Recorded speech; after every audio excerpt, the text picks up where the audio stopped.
Bivol. It's personal between me and you, and I'm going to do you some serious harm, you big stiff idiot. The Untouchable True School Sports Empire proudly presents something the boxing games are missing. Hey, what's going on? It's your boy BT, and I came here to talk some boxing with the thousands of True School Sports subscribers. All right, listen, man. There's been a lot of things going on in my life. People passing away, people dying, things like that. Very important people too. And, you know, I don't really have the capacity to hate anybody. I feel like, you know, life's really put into perspective, and, you know, I love boxing and I'm passionate about it, but, you know, I may dislike a fighter, but it's hard to really get me to the places I used to be at, you know, 2021, 2020, 2019 when it came to certain fighters, right? Fighters such as Canelo Alvarez. You know, y'all used to know. I mean, I used to be a massive Canelo Alvarez hater, so to speak. And I really made it a point, even before all these people in my life started passing away and whatnot, to really just, you know, not be so judgmental about these fighters, because at the end of the day, it's a hard business. Boxing is a hard business to cut it in. It's an even harder sport to make it in that square circle, right? So you gotta have the utmost respect for any fighter who has the audacity to try to make it in this fickle, hard, tough, egregious, very tiresome, and very sometimes disgusting business, but a rewarding business if you can get to the top, if you can get to the upper echelon of boxing, which Canelo Alvarez has. Now, I say that to say that I saw a quote from Canelo Alvarez, and I saw him speaking about why the Dmitry Bivol rematch didn't happen, and quite frankly, it brought me back to that place. It brought me back to that place just last year when Canelo got exposed by Dmitry Bivol. You guys remember the channel name was changed. It was quite an era, the Canelo exposed by Bivol era here on True School Sports. But, however, I gotta call a spade a spade. Canelo Alvarez, when it comes to the subject of why the Dmitry Bivol fight did not happen, is on that straight bullshit. So let's read the quote verbatim, word for word. He stated the following, and I quote, I tried, but Bivol started asking for things and he made everything hard. Then I thought the best option was to move and to start working with PBC.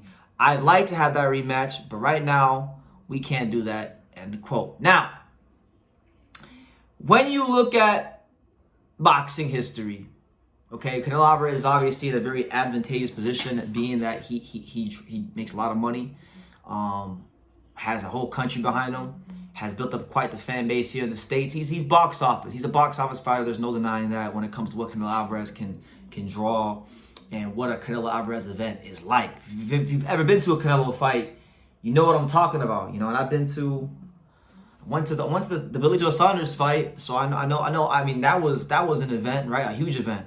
So I'm not gonna take those things from Canelo, and he's a tremendous fighter. However, you got an absolute boxing lesson from Dmitry Bivol. He took you to school, and he taught you your ABCs. He taught you your 1, 2, 3s. He taught you to speak English, Spanish, Russian, French, and Mandarin. He destroyed you in every sense of the word. So when I hear Canelo say he started asking for things and it made everything hard, who gives a damn? You lost. You're not really supposed to be dictating to him when you lose. That's not how it works.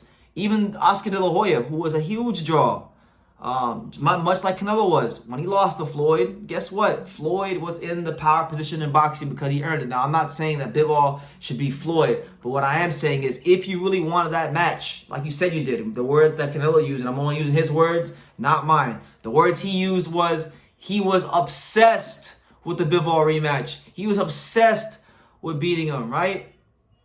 Okay, well, why? Well, if you were obsessed, then why couldn't you concede to his demands? I mean, he beat you pretty easily. It wasn't a hard fight for him. It was one of the easiest fights in his career.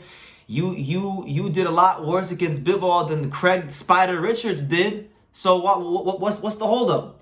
You know, I'm gonna tell you what the holdup was, and I'm gonna break it down to you guys. I'm gonna bust some stupid dope moves like that kid from that movie.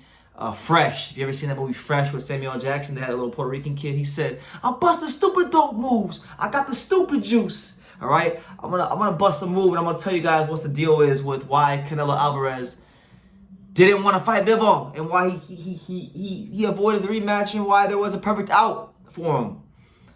Bivol stated that, listen, beating him at 175 was so easy that he really mentally wouldn't be able to get up for the fight. And for Canelo to really entice him, he'd want the fight at 168 to fight for all the belts at 168. He'd want to become the undisputed champion at 168. Now, you got to remember, Canelo being the undisputed champion at 168 has him at a great power position in boxing because he was able to, he was able to fight Golovkin, put those belts on the line in a fight that he really wasn't going to lose because Golovkin had been aged out, right? Golovkin was on the wrong side of 30 towards the latter stages of his career. Golovkin had never fought at 68, and it was easy for Canelo. It was an easier fight for Canelo to beat rather than him fight like a guy like David Benavidez, right? Or even a David Morrell type of opponent. Those belts, I mean, when he lost to Bivol and went up in weight and lost to him, he was able to lose in dominating fashion, but still not get the criticism for it because people could say he dared to be great and he challenged himself, right?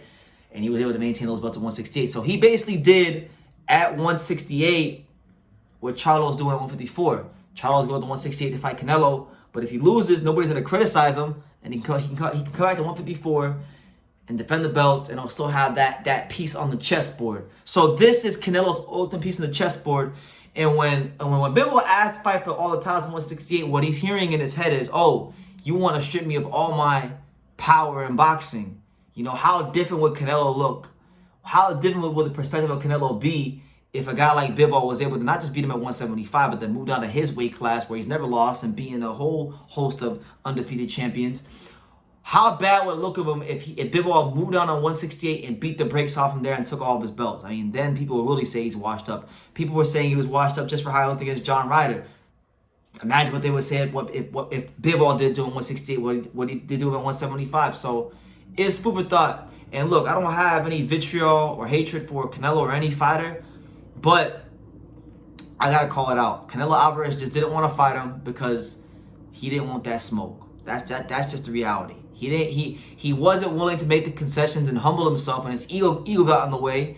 And now, he's fighting Jermell Charlo in what's a great event for boxing. I mean, I'm gonna be there. I'm gonna be there in Vegas. So if you're gonna be out there, let me know. I'll be out there, and I'm looking forward to hopefully being at the fight. But I mean, come on, man. It's a great event, but it's not a fight that you could say is a great fight. So it's bullshit, really. But listen, I feel like with not just with Canelo, but with any fighter in boxing, you can nitpick resumes. I just had this conversation recently with my good buddy Hyro. You can nitpick anything a fighter does in boxing, even if they're doing everything right. So I'm not here to nitpick. I'm only here to call out the fact that Canelo's being a hypocrite, and Canelo Alvarez wasn't willing to go through what needed to be done to beat Dmitry Bivol. So he wasn't obsessed with Bivol, like he said he was. It was a lie, and he had a perfect out, and he took it. So make of that what you will, But I don't think he really wanted to fight Bivol in the rematch as much as he let on, as much as he talked about. He may have thought about that because it was ego talking, but then once he really thought about what it would be to go through negotiations and then step into those ropes and had to do what it takes to beat Bivol, he knew it wasn't. He knew he wasn't willing to go through all that again. So I'm not gonna knock him for it, but that's the truth. So leave your comments down below. Let me know what you guys think. Voice your opinions down below. And like I say in every single one of these videos, you can love me or you can hate me, but I'm just a kid from Daniel. So until next time, take care, guys. Thank you for watching another video on the untouchable True School Sports Empire. We're here at the Hatanaka Boxing Gym in Nagoya, Japan. And for more great videos just like this one, make sure you guys click right here.